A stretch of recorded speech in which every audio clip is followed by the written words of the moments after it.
Halo, saya Alzaindrian dari kelas 01 SIF M002.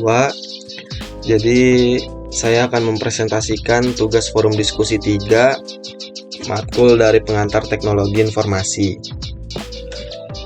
Materi yang akan saya bahas adalah Management of Data Key Success Factor, atau bisa kita sebut faktor yang menjadi kunci keberhasilan dalam memanajemen data. Dalam pengelolaan data, kita perlu memahami faktor-faktor yang menjadi patokan kita agar data atau sumber data yang kita punya bisa kita manfaatkan dan tentunya berfungsi lebih efisien. Maka dari itu, kita harus bisa memahami faktor-faktornya sehingga kita bisa membuat keputusan yang lebih baik dalam mengelola data. Di sini ada 6 faktor yang akan saya jelaskan. Yang pertama adalah challenge in data management atau kesulitan saat pengelolaan data. Lalu faktor kedua ada data life cycle atau siklus hidup data. Yang ketiga ada sumber data atau data source. Yang keempat data analis atau analisis data. Dan yang terakhir result serta solution atau hasil dan solusi. Faktor yang pertama adalah challenge in data management atau kesulitan saat pengelolaan data.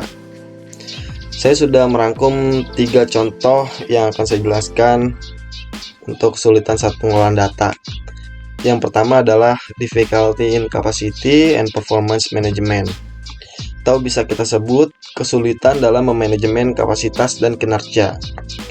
Ketika kita mengelola data secara organisasi, maka seiring berjalannya waktu, biasanya akan banyak data-data yang kita tampung. Dan seiring volumenya bertambah, maka kapasitas penyimpanan yang kita punya akan semakin menipis karena banyak ruangan-ruangan penyimpanan yang sudah kita pakai. Dan ini dapat menyebabkan kinerja sistemnya akan semakin menurun. Biasanya ini menjadi tantangan kita ketika sedang mengelola data secara organisasi. Lalu contoh yang kedua adalah vulnerable data security atau keamanan data yang rentan. Mengelola keamanan data merupakan tantangan besar karena jika kita sadari, ancaman-ancaman dari keamanan cyber terus semakin berkembang. Contohnya, peretasan sistem yang bertujuan untuk membocorkan atau mencuri data-data yang ada. Maka kita sebagai pengelola data harus bisa melindungi data dari akses yang tidak sah sehingga kita tidak mengalami kebocoran data. Ini penting dan harus kita utamakan, apalagi data yang sedang kita kelola adalah data privasi. Lalu yang terakhir, contohnya adalah data integration is complicated, atau integrasi data yang rumit. Menggabungkan data dari berbagai sumber yang berbeda seringkali menjadi rumit dan memerlukan pemahaman yang mendalam tentang struktur atau format masing-masing sumber datanya, sehingga kita bisa menghindari kegagalan dalam mengintegrasikan data.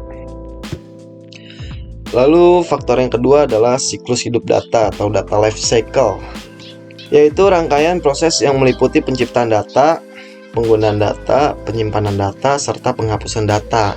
Nah, dari awal siklus sampai berakhir siklusnya. Nah, pada tahapan-tahapan inilah yang membuat data mempunyai siklus hidup. Karena data yang dikelola akan terus berkembang menjadi besar dan lebih besar lagi. Faktor yang ketiga ada data source atau sumber data, yaitu kumpulan-kumpulan data yang bisa kita kategorikan untuk membedakan jenis-jenis datanya, sehingga bisa dijadikan sumber atau acuan untuk dikembangkan dan dianalisa menjadi informasi yang penting.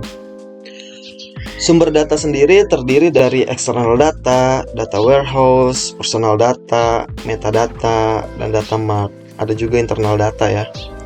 Dan di sini saya sudah merangkum 2 jenis sumber data. Yang pertama ada data internal. Jadi kalau data internal ini contohnya seperti data orang, data produk, data layanan, dan data proses. Data ini biasanya bisa kita temukan di pusat data pemerintahan. Lalu yang kedua ada gudang data atau data warehouse. Jadi data warehouse ini merupakan tempat penyimpanan data-data yang dikumpulkan sehingga menjadi sumber atau pusat data. Data-data yang sudah dikategorikan menjadi sumber data yang akan dianalisa nantinya. Sehingga dari analisa tersebut akan mendapatkan hasil. dan biasanya memiliki histori yang berorientasi subjek. Lalu faktor yang keempat adalah data analis atau analisa data. Sumber data yang sudah kita kumpulkan dan kita simpan di dalam data warehouse akan dianalisa lebih dalam. Dari hasil analisa data ini akan menjadi hasil yang dapat memenuhi solusi tergantung dari jenis data yang kita kelola. Tetapi jika datanya tidak bisa diproses atau dianalisa, pastinya data tersebut akan dihapus dan digantikan dengan sumber data yang lain. Lalu faktor kelimanya adalah result atau hasil.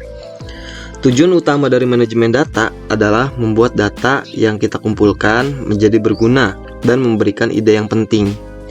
Hasil analisis data harus bisa dipercaya, tepat, dan memberikan informasi yang berguna kepada orang-orang yang tertarik. Informasi yang baik ini akan membantu kita membuat keputusan yang lebih baik dan memperkuat rencana kita. Lalu faktor yang keenam adalah solution atau solusi. Solusi ini sendiri merupakan sarana yang dipergunakan untuk mencapai hasil, mempengaruhi kualitas hasil, serta mencapai tujuan hasil. Dengan adanya solusi, kita bisa mencapai hasil yang diinginkan. Solusi bisa saja digunakan seperti untuk pemilihan, implementasi, maupun solusi dalam pemeliharaan. Sehingga sangat penting dalam memastikan tingkat hasil yang berkualitas. Mungkin saya cukupkan untuk presentasi hari ini terkait materi faktor yang menjadi kunci keberhasilan dalam manajemen data. Dan yang sudah saya sebutkan juga faktor-faktornya tadi ada 6, yaitu kesulitan saat pengelolaan data, siklus hidup data, sumber data, analisis data, hasil, serta solusi. Dan demikian materi yang saya sampaikan. Jika ada kesalahan kata, saya mohon maaf. Dan jika materi yang saya sampaikan kurang informatif, mohon dikoreksi. Jadi sekian dari materi ini, saya cukupkan. Terima kasih.